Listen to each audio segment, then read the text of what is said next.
It started with an unthinkable knock on my door. Not from police, not from neighbors, but from strangers dressed like law enforcement, badges flashing, voices cold. They weren't here for me.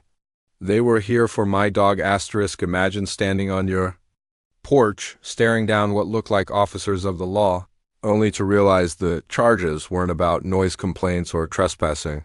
But what about your golden retriever lying peacefully in the yard? Asterisk, the homeowners association had finally crossed a line. They wanted control, they wanted obedience, and when intimidation letters and fines didn't work, they escalated into dangerous territory. Asterisk. But what they didn't expect was that their reckless stunt would unravel their entire scheme. What began as a cruel attempt to take my dog would expose forged IDs, illegal operations, and a shocking abuse of power that would cost them everything: licenses, credibility, and the community they once ruled with fear. Asterisk. This isn't just another HOA dispute.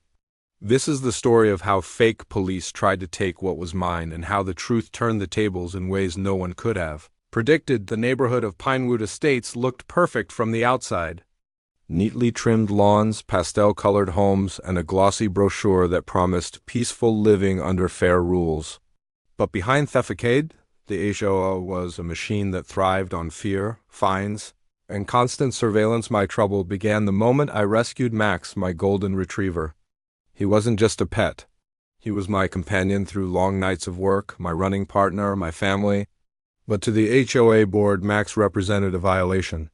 They claimed his size exceeded pet regulations, even though nothing in the bylaws supported that. Asterisk. At first, it was letters slipped under my door. Then came warnings posted on my mailbox. Fines stacked up with threats that my property could be bellend if I didn't comply. The intimidation was relentless, but I refused to give up. Max. I had lived by the rules, paid my dues, and followed every guideline. The HOA's obsession with control turned personal when board President Marjorie began whispering about dangerous animals and unsuitable owners.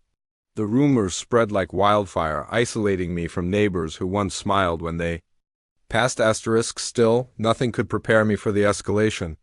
One humid summer evening, as I sat on the porch with Max resting at my feet, a pair of black SUVs rolled slowly down the street. Their tinted windows reflected the streetlights.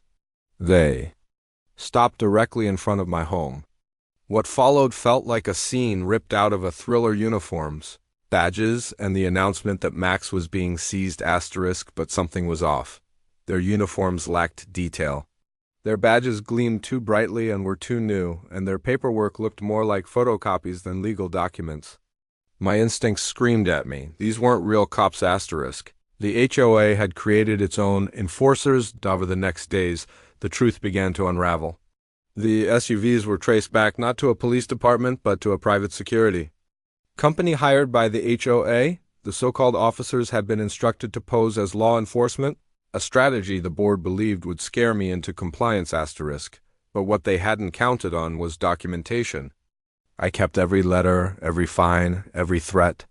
And when I cross-checked the IDs flashed at me that night, I discovered they weren't just fakes. They were deliberate forgeries, modeled after real local police credentials. Asterisk. The danger deepened when I realized I wasn't the only target.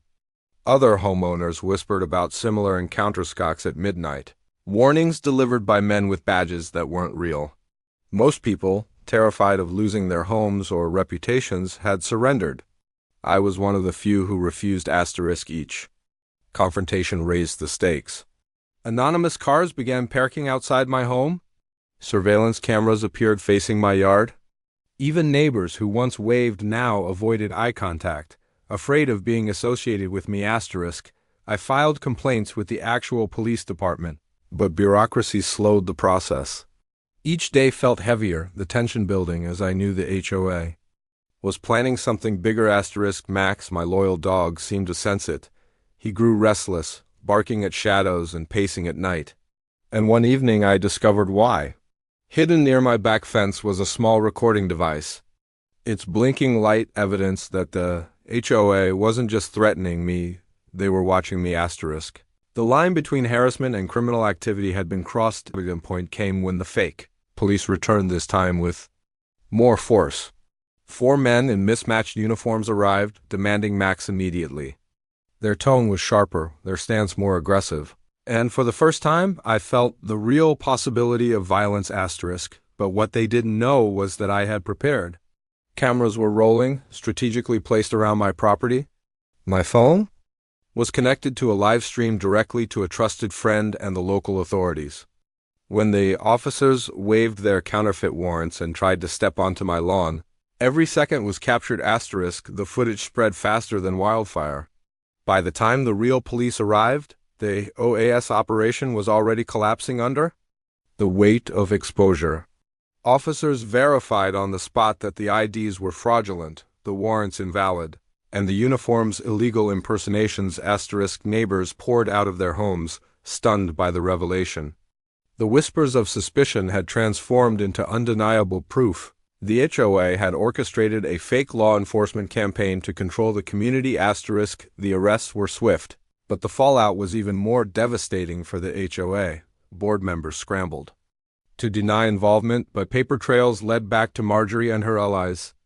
Contracts as invoices and secret meeting notes revealed they had knowingly hired and instructed theme posers asterisk. Licenses for the security company were revoked.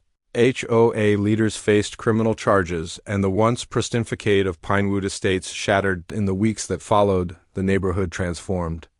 The fear that had once silenced residents turned into outrage. Homeowners began speaking up, filing lawsuits, and demanding accountability. For the first time, people saw that the HOA's power was not invincible. It was built on intimidation and lies asterisk. Max remained by my side, no longer a target but a symbol of resilience. He became something of a local hero, the dog whose presence had exposed an empire of corruption.